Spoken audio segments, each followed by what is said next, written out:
নমস্কার, আমি শ্রাবণী। রোজকার মতো আজও আমি এসে গেছি তোমাদের একটা গল্প শোনাতে। আবার এই চ্যানেলটিতে আমি তোমাদের রোজ বিভিন্ন ধরনের ছোট গল্প শোনাবার চেষ্টা করি।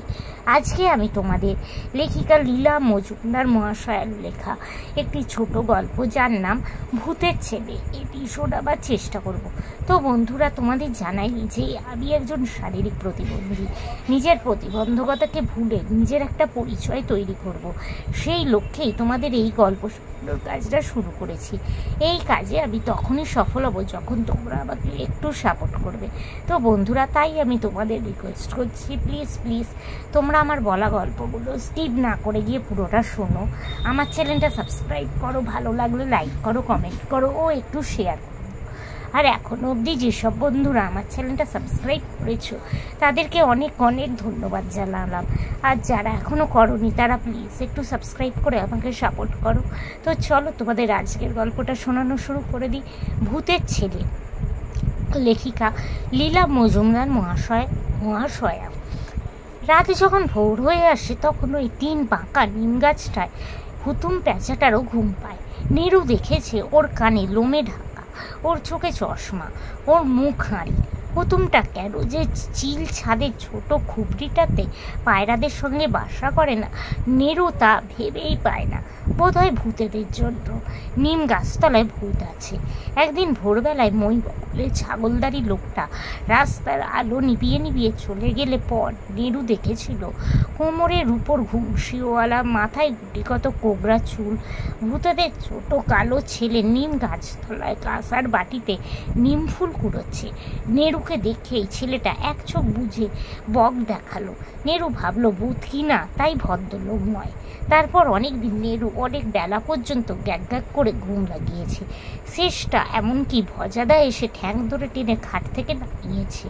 কিন্তু একটুও নেরু রেগে মেগে যায়নি। ও তো আর সুকুমারদা নয় যে মুখ দেখলে বালতির দুধ দই হয়ে যাবে। কিন্তু সেই ছানাটাকেও আর দেখা হয়নি। শেষটা একদিন নেরু স্বপ্ন দেখলো কালো ছেলেটা ওকে লেঙ্গি মেরে মাটিতে ফেলে নাকের ফুটোয় কাগের নোংরা পালক দিয়ে সুরসুরি দিচ্ছে। রাগের চোটে নেরুর ঘুম ছুটে গেল। ইচ্ছে করলো ছেলেটার মাথায় সুপুরি বসিয়ে লাগায় খড়ম। খানিক চোখ রোগড়ে জিভ দিয়ে তালুতে চুপচুপ করে চুলকে রাস্তার দিকে তাকিয়ে দেখলো মই বগলে সেই লোকটা। তারপর নিমতলায় তাকিয়ে দেখলো ভূতের ছানাটা একলা দাঁড়িয়ে দাঁড়িয়ে 32 পাটি দাঁত বের করে বেজায় হাসি হাসছে, যেন কালো ভাবলু মূলো চিবোচ্ছে। সে কি বিশ্রী হাসি, গোটা কতক সুটো লাগালে হয়। ছেলেটা নেরুকে দেখে আজ আর বক দেখালো না, ওকে হাতছানি দিয়ে ডাকলো, ভূতের ছেলে বাবা। বিশ্বাস নেই, নেরুর একটু ভয় করছিল। ঘরের ভিতরে এদিক ওদিকে একবার তাকালো, দেখে ভূতের ছেলে কিনা পুজোর পেছন থেকে একটা ইয়া বড় টিকটিকি মুন্ডু বাড়িয়ে ঘোলাটে চোখ পিটপিট করে ঘুরিয়ে আহ্লাদে আহ্লাদে ভাব করে টিকটিক টিকটিক করে আবার মুন্ডুটা ঢুকিয়ে নিল। কেমন যেন একটা তুচ্ছতার ছিল ভাব। নেরুর ভারী রাগ হলো। কি ভয় পাই নাকি? নেরু আস্তে আস্তে নিচে গেল। দাঁত মাজলো না, চোখ ধুলো না, তাতে কি হয়েছে? সেই ছেলেটার তো নাকে সর্দি।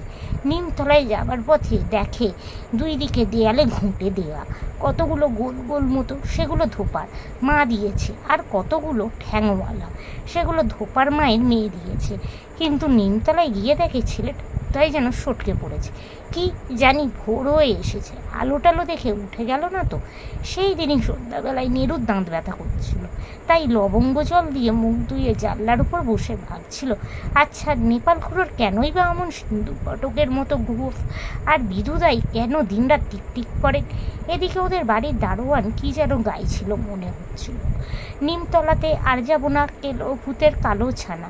হঠাৎ শুনলো এইও, চমকে আর একটু হলেই ধুপুস করে পড়ে যাচ্ছিল। আবার শুনলো এইও, চেয়ে দেখে নিমতলার আবছায়াতে সেই ভূতের ছানাটা।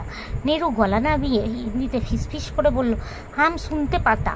ছানাটা আবার বাংলায় বলল, সকালে কি পায়ে শেকড় গজিয়েছিল? নেরু বলল, আমি তো গেলুম, তুমি তো আলো দেখে চলে গেছিলে।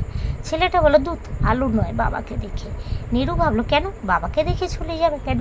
নেরু শুধু একবার বাবাকে দেখে চলে গিয়েছিল, সেই যে দারোয়ানের হুঁকা টেনেছিল।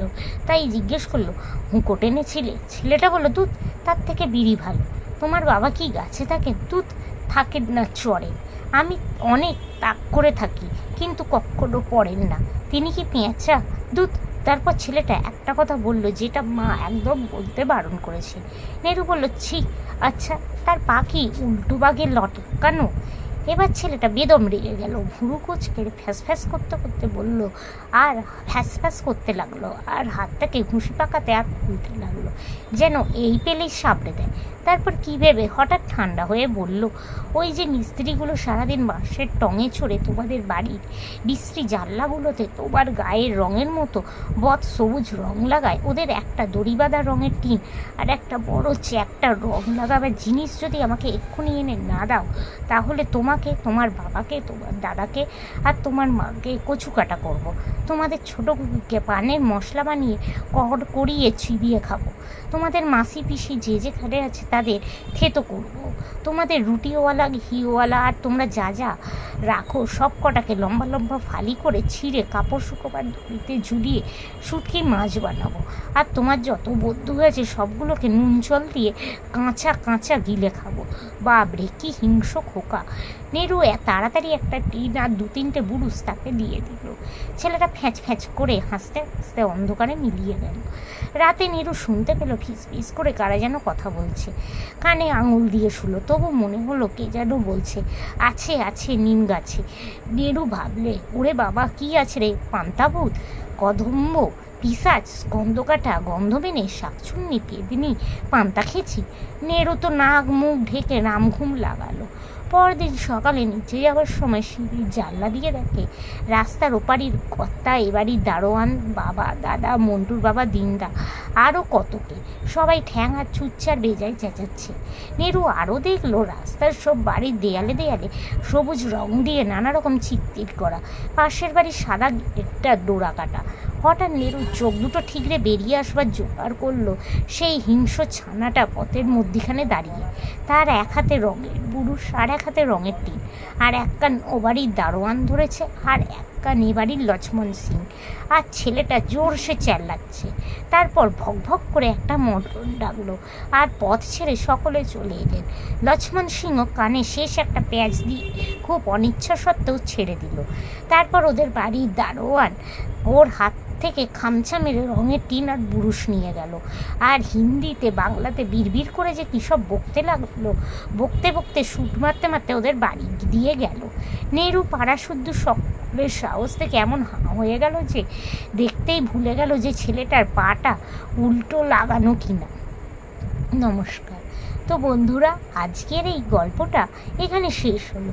তোমাদের যদি ভালো লাগে প্লিজ একটা লাইক করে দিও, আমার চ্যানেলটা সাবস্ক্রাইব করো ও শেয়ার করো। আজকের মতো আমি বিদায় নিচ্ছি। আবার আমি কাল চেষ্টা করব তোমাদের এরকমই কোনো একটা ছোট গল্প শোনাতে। তোমরা প্লিজ প্লিজ তোমাদের বন্ধুটাকে একটু সাপোর্ট করো। আজকের মতো টাটা।